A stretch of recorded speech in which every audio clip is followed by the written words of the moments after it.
தஞ்சாவூர் மாவட்டம் Kumbakonam cost line சங்கம், அரசினர் மகளிர் கல்லூரி லியோ சங்கம், தி நமோ ராமா இமைகள் இயக்கம், மதுரை அரவிந்த் கண் மருத்துவமனையுடன் இணைந்து இலவச கண் சிகிச்சை முகாம் சரஸ்வதி பாடசாலையில் நடைபெற்றது. கும்பகோணம் ஹோஸ்ட் லைன் சங்க தலைவர் டி பாலகிருஷ்ணன் முகாமை துவக்கி வைத்தார். அரவிந்த் கண் மருத்துவமனை சிறப்பு மருத்துவ நிபுணர்கள் பங்கேற்று பொதுமக்களுக்கு கண்களை பரிசோதித்தனர். நகர்ப்புற கிராமப்புற பொதுமக்கள் சேர்ந்து 569 பேருக்கு கண் பரிசோதனை செய்யப்பட்டது. இதில் 302 பேர் கண்புரை கண்டறியப்பட்ட நோயாளிகள் மதுரை அரவிந்த் கண் மருத்துவமனைக்கு அழைத்துச் செல்லப்பட்டனர். அவர்களுக்கு உள்விழி லென்ஸ், அறுவை சிகிச்சை, மருந்து, தங்கும் வசதி, உணவு, போக்குவரத்து உள்ளிட்டவை இலவசமாக ஏற்பாடு செய்யப்பட்டன.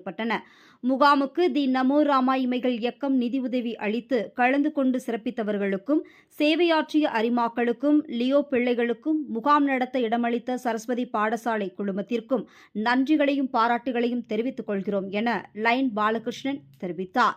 இந்த முகாம் ஏற்பாடுகளை செயலாளர் SR முரளி, பொருளாளர் V செல்வமணி ஆகியோர் செய்திருந்தனர்.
பாரு உனக்காக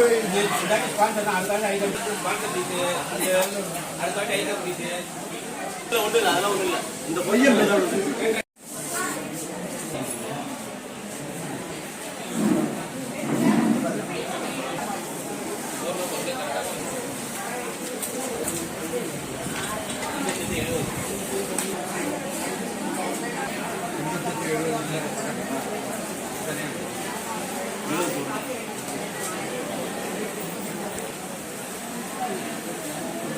Gracias.